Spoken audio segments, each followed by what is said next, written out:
ko alam kung ano mangyayari sa buhok ko. Ayun no. Ilang taong sa Japan pag-aaral mo ng ano, barbershop. Angat ka na, parang kamukha ko na yata si Alfie Loren. Oh my God! Sumagot! Ang mga gusto sumagot. Aray ko. Natanggal. Nabatukan tuloy ako. Ayan. Makulit talaga ako. Ito na lang. Mama, ayusin mo ha. Nung huling ginupitan mo ako, nagkagulo ang buhay ko.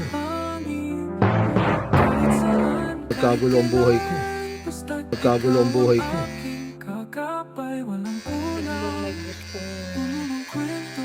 Sa akin magpagupit. Oh my goodness. Kaya kakalabas. Mama, gawin mo akong ano, kamukha ni ano, sino bang magandang artista, poging artista ngayon. Sagot kayo kung sino. Sino ang babagay sa akin, tsaka ang bagay na gupit. Si Tanggol. Sino?